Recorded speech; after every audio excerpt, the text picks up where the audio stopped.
Bom dia, graça e paz para essa Igreja Unida em São Paulo. É uma alegria, um prazer estar aqui novamente, nesse início de ano, compartilhando, aprendendo e sendo edificado pela palavra do Senhor, onde muitos realmente não poderiam estar nesse momento aqui, nessa igreja local, ou em qualquer outra igreja nesse país ou no mundo. E nós temos essa oportunidade, Deus tem nos dado graça, saúde, paz. Muitos países sofrem guerras, privações, fome, igrejas fechadas. E a gente, num país tão pacífico, e apesar de muitas dificuldades que é o Brasil, nós temos essa liberdade de cultuar o Senhor, cantar, tocar, ouvir a palavra, ver os irmãos, mesmo de longe, né, devido à situação pandêmica que nós vivemos. Mas eu quero compartilhar com a igreja que Deus tem falado no nosso coração, que o Espírito Santo de Deus fale no coração dessa igreja e de todos que estão aqui nos assistindo também, e que ouvirão essa palavra de Deus em outro momento. Eu quero dizer a vocês um fato óbvio, mas obviamente esquecido, que o ano é novo, mas Deus é o mesmo. E na academia nós temos um dos ditados da academia é este, né? O óbvio desprezado.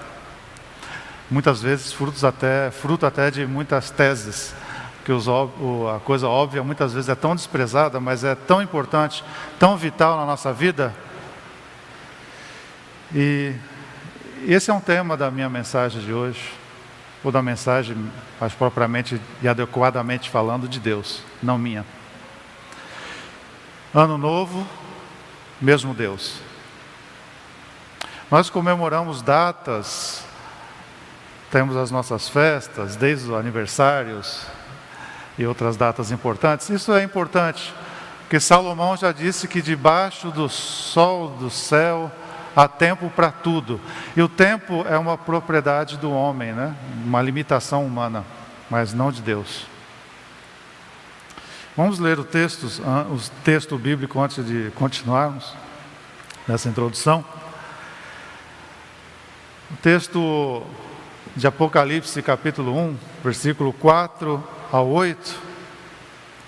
Apocalipse 1, de 4 a 8, que diz assim: João às 7 igrejas que se encontram na Ásia, graça e paz a vós outros da parte daquele que é, que era e que há de vir. Da parte dos 7 Espíritos que acham diante do trono, e da parte de Jesus Cristo, a fiel testemunha, o primogênito dos mortos e soberano dos reis da terra, aquele que nos ama e pelo seu sangue nos libertou dos nossos pecados e nos constituiu reino, sacerdotes para o seu Deus e Pai. A Ele a glória e o domínio pelos séculos dos séculos. Amém. Eis que vem como as nuvens, e todo olho verá até os que os ultrapassaram. E todas as tribos da terra se lamentarão sobre ele, certamente. Amém. Eu sou o Alfa e o Ômega, diz o Senhor Deus, aquele que é, que era e que há de vir, o Todo-Poderoso. Amém. Senhor, nos conduza nessa mensagem, que é a tua mensagem, não nossa mensagem própria. Que o teu Espírito de Deus venha sobre quem fala, sobre quem ouve, e que saiamos daqui diferente de que entramos, edificados, arraigados na tua palavra, fortalecidos por ti, confiantes em ti, na tua palavra, Senhor. Amém. Como eu estava dizendo, esse texto, falar sobre um texto de Apocalipse em pleno ano novo, não, mas Apocalipse é a revelação de Jesus Cristo, somente isso. Na verdade, não é um texto trágico, mas não vou falar sobre Apocalipse hoje, ou não é um estudo sobre o livro de Apocalipse, não este o nosso objetivo. Mas Apocalipse, na verdade, não é falar sobre questões trágicas, mas é falar sobre a revelação de Jesus Cristo. Quem é Jesus? Esse é o tema central. A esperança de confiarmos num Jesus que não muda, que é o mesmo. A esperança da igreja. É um texto para a igreja, um texto de esperança. Nos dias de desesperança que vivemos, de grandes dificuldades. Por isso eu comecei dizendo que o ano é novo, mas Deus não. Porque esse conceito de antigo, novo, velho ou não, é um conceito humano. O conceito de estações, de tempos e mudanças é um conceito humano. Realmente há tempo para tudo.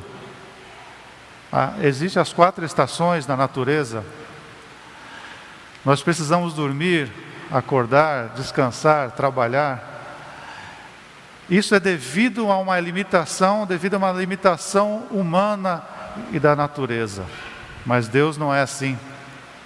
Nós precisamos do cronômetro, do tempo cronos, de cronometrar as coisas, de organizar. É próprio do homem, das questões da natureza, na hora de plantar, na hora de colher. Mas nós temos que conviver e confiar, acima de tudo, em coisas que não mudam. E o único que não muda é Deus, consequentemente a sua palavra. Por isso que eu comecei dizendo, ano novo, porém o mesmo Deus, que é o mesmo, como o texto começa falando aqui, no versículo 4, aquele que é, que era e que há de vir. O texto do capítulo 4, versículo 8, faz um envelope disto, ele inicia e termina essa passagem que nós lemos, com a mesma afirmação, da atemporalidade de Deus, da eternidade de Deus. É isso que nós temos que confiar. E não de qualquer sentimento ou promessas que façamos, aqui é um novo ano, vou agir desta maneira, não. Temos que nos organizar, sim. Isso é importante para o homem, mas a confiança é na eternidade de Deus que não muda, apesar dos séculos mudarem.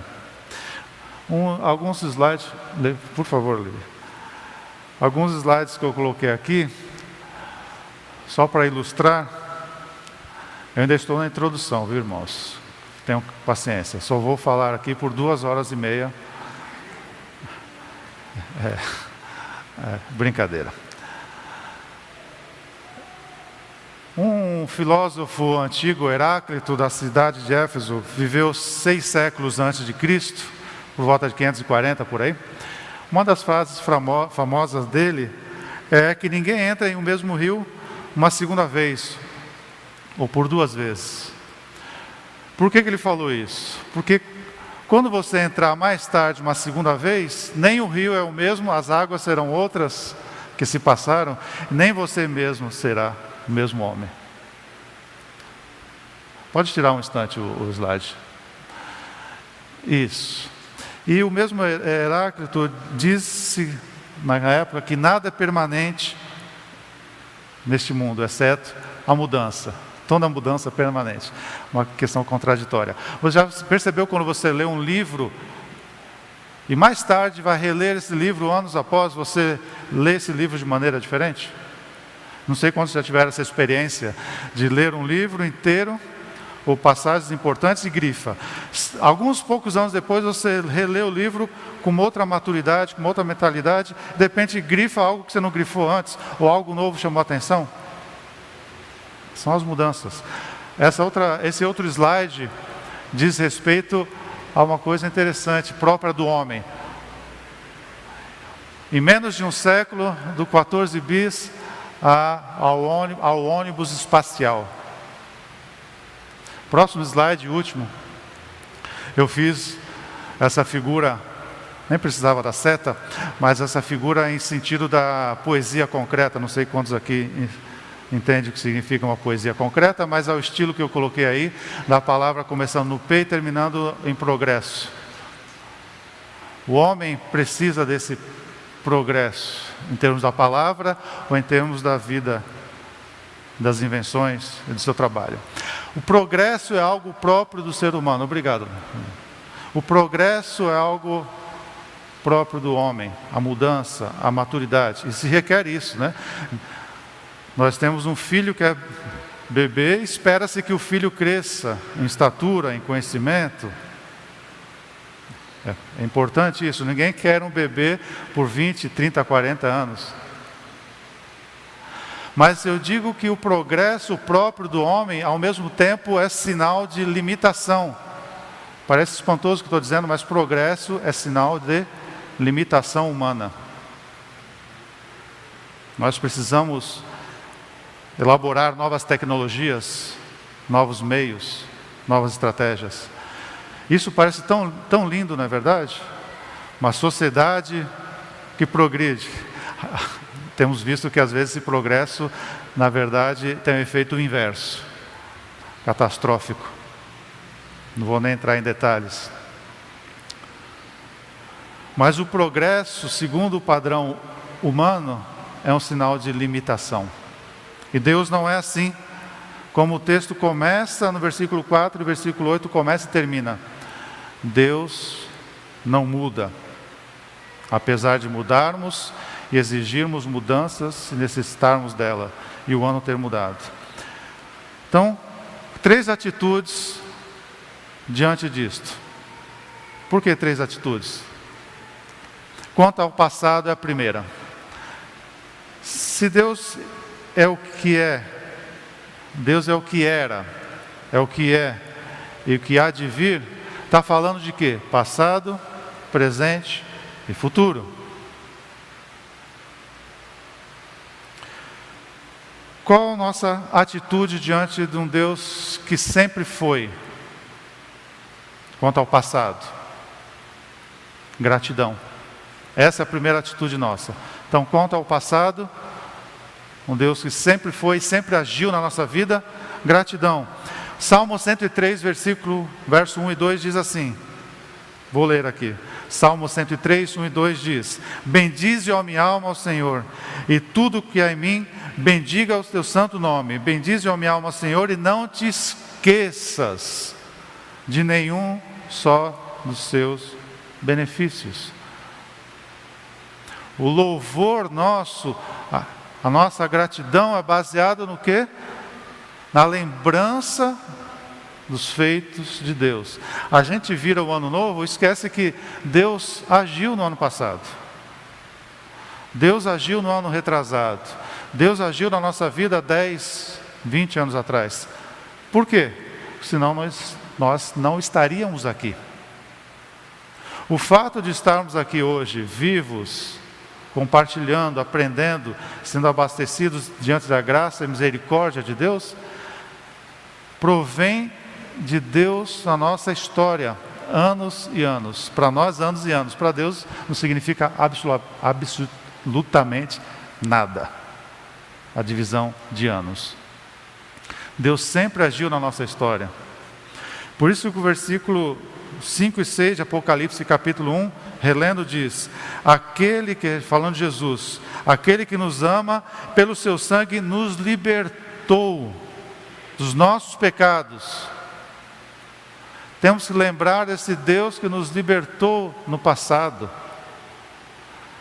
No texto original, esse libertou é um verbo que indica uma ação feita. A importância da ação. Ele nos libertou e continuamos libertos.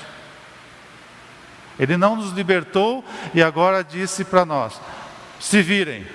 Não, nos libertou, estamos, enfim, permanentemente libertos. Então, quando o salmista diz, e o texto de João e Apocalipse diz, que nós temos que lembrar dos feitos de um Deus que agiu no nosso passado com gratidão, porque Ele nos libertou. Ano após ano, Ele tem nos conduzido até aqui. Não é somente um novo ano, esse novo ano 2021 que vai ser diferente, e Deus vai fazer acontecer. Tudo que não aconteceu na minha vida vai acontecer a partir de agora. Irmãos, esqueçam isso. Deus sempre agiu na nossa vida. Nós temos um defeito, devido à nossa mentalidade progressista, tão ansiosa por mudanças e progressos. Nós temos a tendência de nos esquecermos que Deus, mesmo em meio à pandemia do ano passado, mesmo em meio às dificuldades de todos os anos, Deus tem nos sustentado. E nossa mentalidade tem que ser olhar para trás também. O que Deus fez na nossa vida para estarmos aqui até hoje? O que Deus fez na vida dessa igreja que já enfrentou e sempre enfrentará dificuldades, mas que sejam dificuldades, numa melhor palavra, que sejam desafios.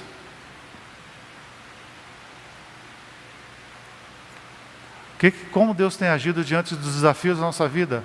Nós temos uma tendência a murmurar, a amargura,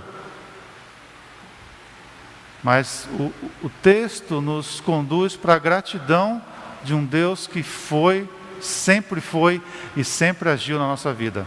Então, a nossa atitude é de gratidão a um Deus que nos libertou, como diz o versículo 5 e 6, e nos constituiu um reino sacerdotal.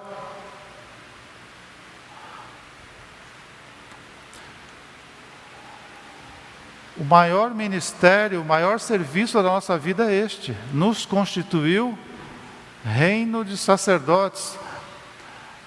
Poucas pessoas, ou ninguém se chega a Deus se o próprio Deus não permitir, através do sangue de Cristo, da purificação. Nenhum de nós pode chegar aqui e falar a palavra de Deus. Ninguém pode chegar a tocar e cantar e servir no diaconato, ou qualquer serviço na igreja, ou servir diante de Deus, se não for pelo próprio Deus. Ele nos constituiu reino de sacerdotes. E mais ainda, esse ministério ele vai perdurar pela eternidade. Serviremos a Deus plenamente, hoje de maneira parcial, com dificuldades, com lutas que o nosso corpo, a nossa mente impõe. Mas o que Deus deu para nós é eterno. Temos que ser gratos por isso. E nós nos esquecemos e buscamos coisas maiores, e nós já temos o maior de tudo: um reino de sacerdotes, pessoas libertas. Como se tivéssemos ganhado um presente e a gente não queira, né? Nosso grande presente de Natal, digamos assim, de aniversário. E a gente muitas vezes age com desdém. Então, gratidão, não se esquecer dos benefícios do Senhor no passado, um Deus que sempre foi. Em segundo lugar, quanto ao presente, um Deus que continua sendo hoje. No sentido bíblico, continuamente, constantemente. Então, um Deus que quanto ao presente, confiança. Quanto ao passado, a um Deus imutável, gratidão. Quanto ao presente, confiança. Por isso o versículo 6 diz: a Ele a glória e o domínio pelos séculos dos séculos. Glória e domínio. O cântico de Apocalipse também no capítulo 7, Apocalipse 7, só o verso 10. Eu gosto muito dos cânticos de Apocalipse porque eles revelam a soberania de Deus. Infelizmente nós não temos a melodia. Infelizmente não temos essas melodias. Talvez se tivéssemos, essas melodias não seriam muito fáceis para nosso ouvido moderno, ou atual. Apocalipse 7, em paralelo com Apocalipse 1 e 6 que lemos, diz: ao nosso Deus que se assenta no trono e ao Cordeiro pertence a salvação. Temos que ter confiança hoje, não só no novo ano, ou nas nossas promessas individuais ou expectativas, mas confiança hoje, já no dia de hoje. Um Deus que e quando a Bíblia fala que Ele está querendo dizer que Ele no sentido constante, foi e continua sendo, porque Ele está sentado no trono, domínio e glória pelos séculos dos séculos. O profeta Jonas, no capítulo 2, verso 9, ele já declarou isso, que a Deus pertence a salvação, a mais ninguém. E tinha uma outra figura lá em Deuteronômio, capítulo 32, não vamos ler porque é um texto muito longo, talvez numa outra oportunidade, mas só fazendo referência a Deuteronômio 32, tem uma figura importante que vai percorrer toda a Bíblia, que é a rocha. A rocha é uma figura bíblica que diz exatamente sobre o nosso tema, um Deus imutável. Tudo muda menos o Senhor. E esse cântico do capítulo 32 de Deuteronômio foi dado a Moisés antes dele falecer. O Senhor falou: Moisés, aqui está terminando seu ministério com esse povo, mas antes de você morrer, você vai deixar, fora todas as coisas que já foram deixadas, você vai deixar também um cântico, e esse povo vai cantar esse cântico de tempos em tempos para recordar, olha o que nós dissemos, recordar os feitos do Senhor no passado. Deus que livrou do Egito, que salvou e vai dar a terra prometida. Mas esse cântico também vai falar que se esse povo se desviar, ele será levado cativo, ele sofrerá as consequências. Então, um cântico de ensino, um cântico de gratidão, de lembrança do que Deus fez, mas um cântico que fala de quem Deus é, a rocha. Mas um cântico também de alerta.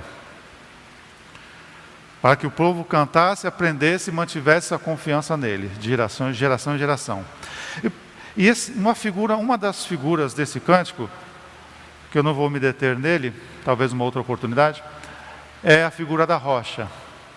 A rocha eterna. Temos até um cântico no Inário sobre a rocha eterna. O profeta Isaías também vai fazer uma outra música, um outro cântico, no capítulo 26 de Isaías, que ele fala sobre a rocha da nossa salvação. E vários profetas usam a figura da rocha. O próprio Jesus diz que aquele que não edificar a sua casa na rocha estará com sérios problemas. Não é na areia, é na rocha.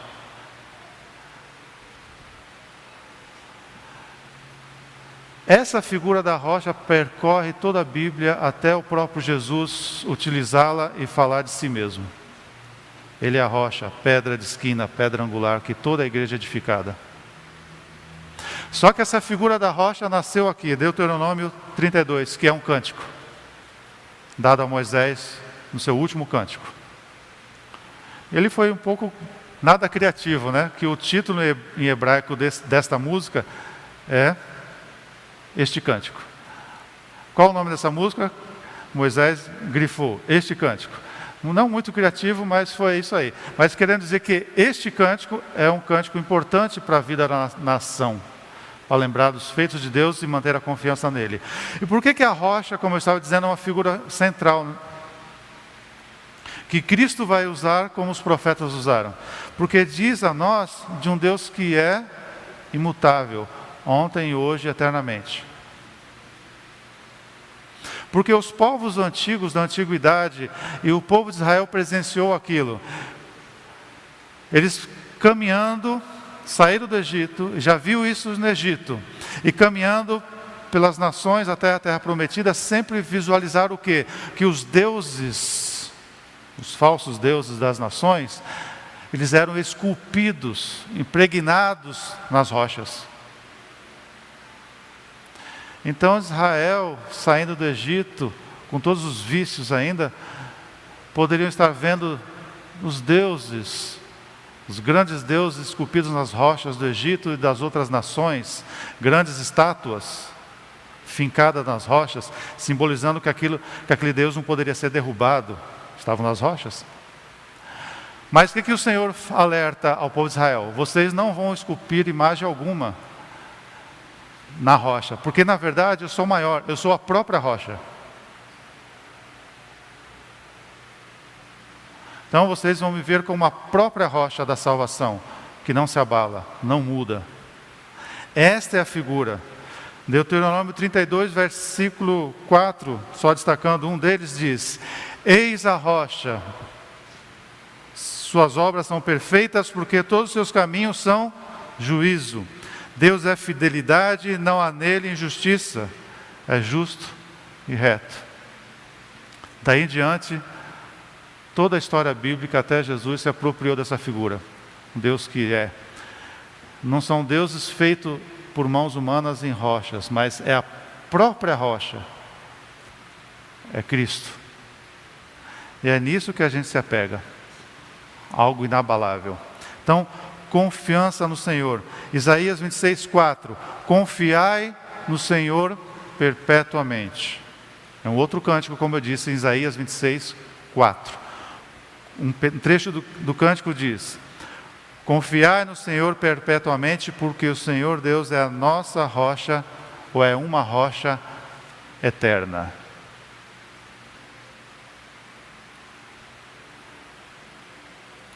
Quanto ao passado, gratidão, não se esquecer. Estamos aqui hoje por tudo que Deus fez na nossa história até hoje. No presente momento, manter a confiança. No presente, confiança nele, a nossa rocha. E no futuro, um Deus que há de vir, que não muda.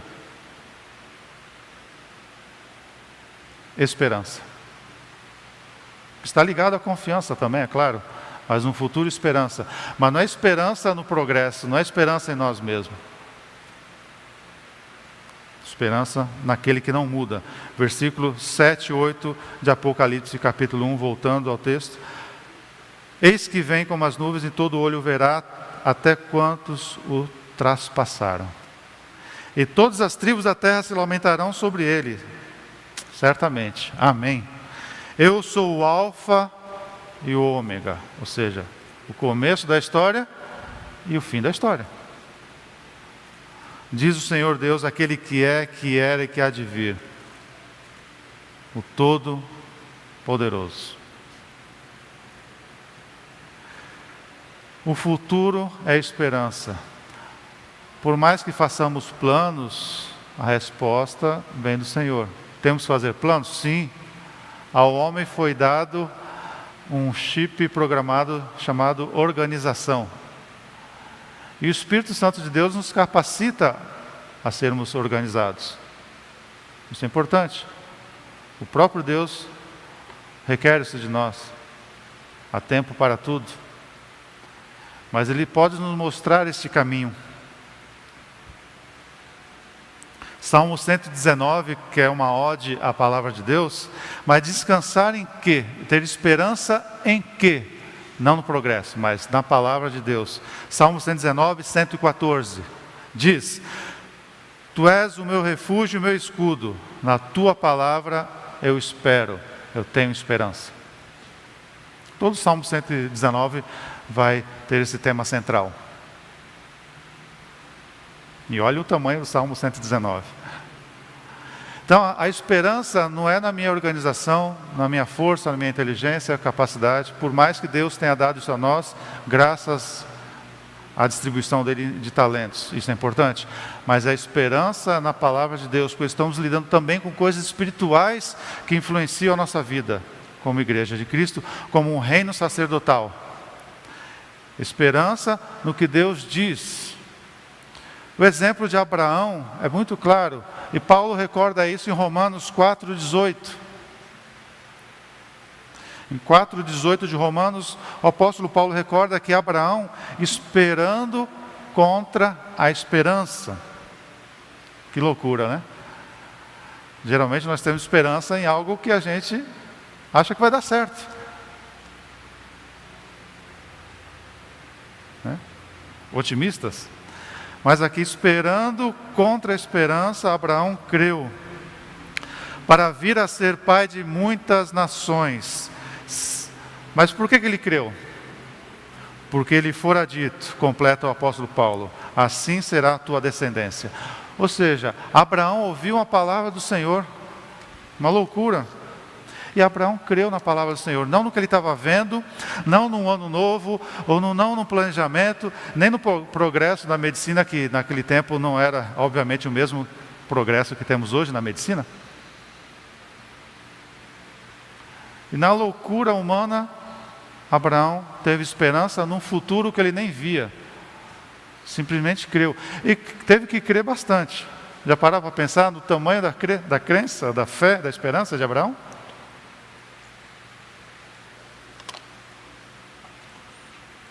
Porque houve desdobramentos disto.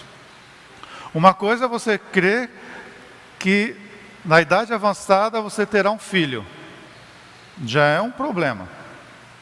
Já tem que ter muita esperança nessa palavra de Deus. E esperar realmente. Já seria um grande problema. E Abraão não sabia se seria no próximo ano, no ano novo, o outro ano novo, não sabia. Já seria um grande desafio. O segundo ainda é crer numa segunda parte da palavra de Deus, que é: e desse filho será gerada uma grande nação. E Deus ainda mudou o nome para chamar Abraão de pai de multidões, de multidão. Então não é crer apenas que ele teria um filho, que já seria muita coisa. É crer que também, no segundo passo da palavra de Deus, é que ele seria pai de uma nação. E que dessa nação viria o Salvador. Olha o tamanho da promessa de Deus que Abraão teve que crer.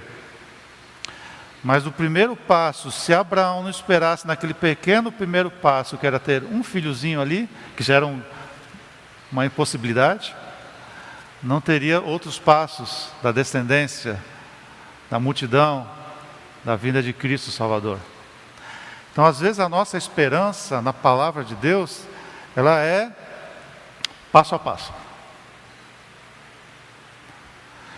Nós queremos assim, que o Deus de promessa, o Deus que nos deu a palavra, em Cristo, nós queremos sair do 8 ao 100. Igual aqueles carros possantes, de 0 a 100 em segundos.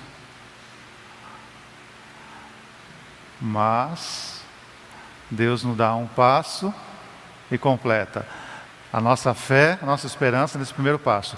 Esse passo comprovado, vem outro, e vem outro. De fé em fé, de glória em glória. Não é assim?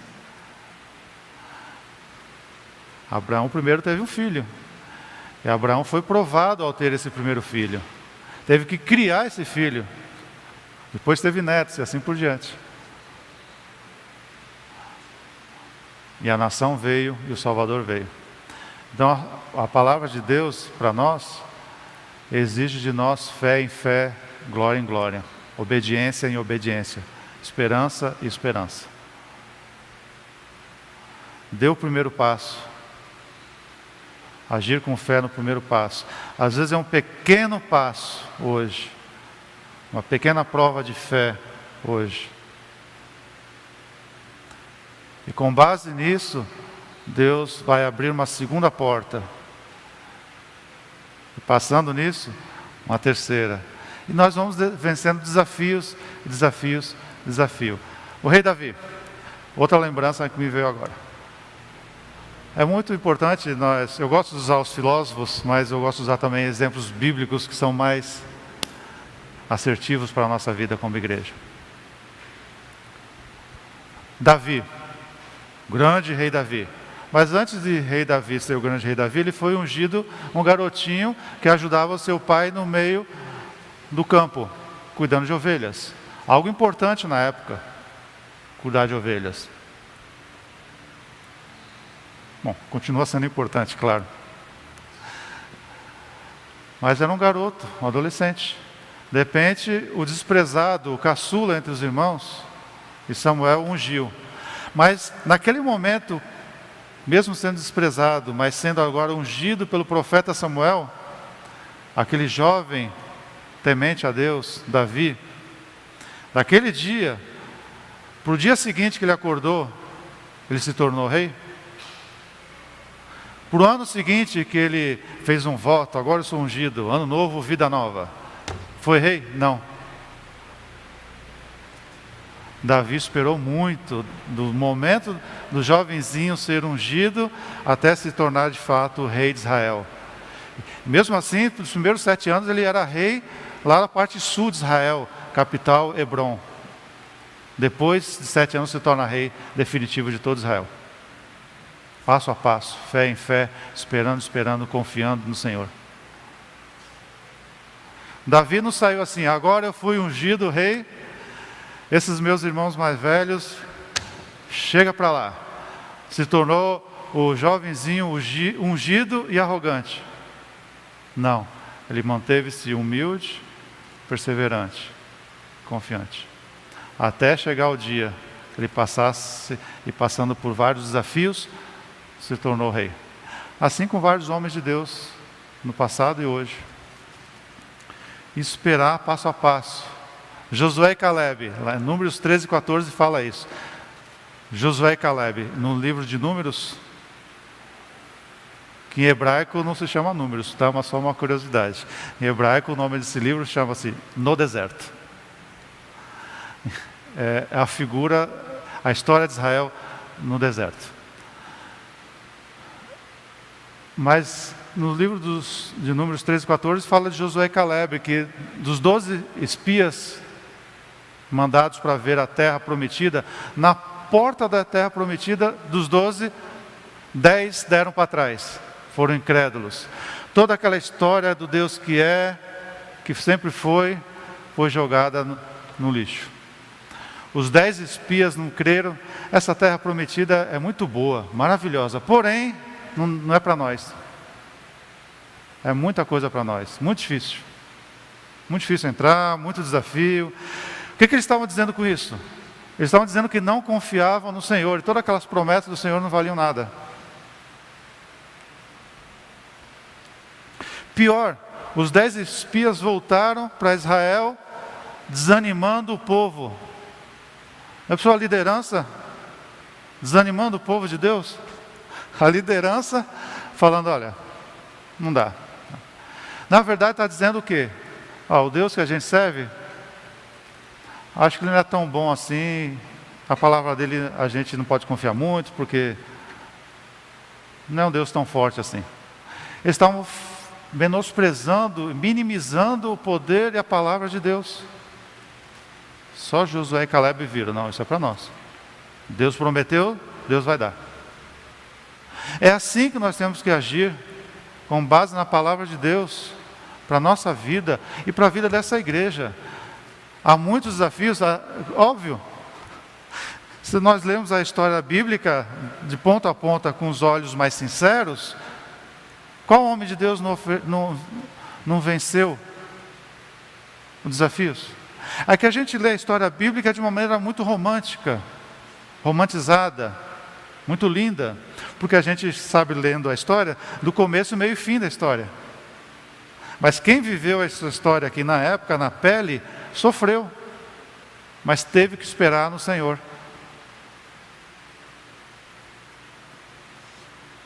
A gente tem que entender isso para a nossa vida e a vida dessa igreja.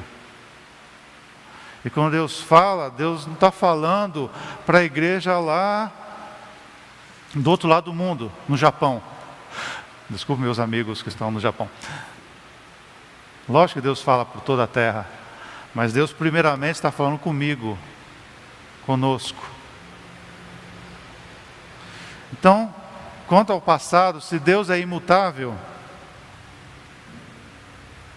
gratidão. Essa é a nossa atitude. Quanto ao passado, não se esquecer, gratos, por isso estamos aqui hoje. Quanto ao presente, confiança nesse Deus. Quanto ao futuro, esperança em Deus, na sua palavra. Encerrando o versículo que faz paralelo, o texto bíblico de Hebreus 13, versículo 8, que é um paralelo ao que nós lemos aqui em Apocalipse, nessa perícope de Apocalipse. Hebreus 13, 8. Jesus Cristo, ontem e hoje, é o mesmo e o será para sempre. Na estrutura do nosso pensamento, Jesus Cristo é o mesmo ontem, hoje e o amanhã e para sempre. Então, Jesus Cristo, que é o mesmo ontem, hoje e será para sempre, fala do passado, presente e futuro. Como o texto encerra aqui em Apocalipse 1:8. Eu sou o Alfa e o Ômega, diz o Senhor, aquele que é, que era e que há de vir, o Todo-Poderoso. Jesus Cristo é o Senhor, mesmo ontem, hoje e eternamente. Então, quanto ao passado, temos que confiar nisso. Quanto ao passado, sermos gratos, gratidão, não se esquecer dos benefícios do Senhor. Quanto ao presente, confiarmos, Ele é a nossa rocha. no que Ele está fazendo hoje, embora a gente muitas vezes não veja, mas Ele está fazendo. Passado, gratidão, presente, confiança e futuro, esperança. No quê? Na palavra, no que Ele disse e fará. Quanto ao futuro, esperança. Que Deus nos conduza, nos abençoe e tenha misericórdia de nós, da nossa capacidade e da nossa incapacidade, que muitas vezes é camuflada com a palavra progresso, mudança. Mas o ano mudou, Deus não mudou. Nós mudamos, esperamos que seja uma mudança de glória em glória, de fé em fé, como Cristo sendo o nosso alvo. Oremos. Graças te damos, Senhor, porque a Tua palavra é muito maior do que nós pensamos, maior do que nós podemos até falar aqui nesse púlpito. E a Tua palavra alcança mentes e corações, coisa que nós não podemos fazer. Senhor, que continue agindo na minha mente, na nossa mente, na mente dessa igreja, Pai. No coração, no comportamento, vencendo desafios, crescendo em Ti, Senhor. Possamos sempre ser gratos, adoradores e não murmuradores, vendo o passado com gratidão pelo que o Senhor já tem feito, vendo a ação do Senhor hoje no presente, mesmo que a nossa fé, a nossa vista não alcance, e mantendo-se firmes, sabendo que Deus vai cumprir a Tua palavra, a Tua promessa no futuro. Em Cristo Jesus nós confiamos e esperamos. Amém. Amém.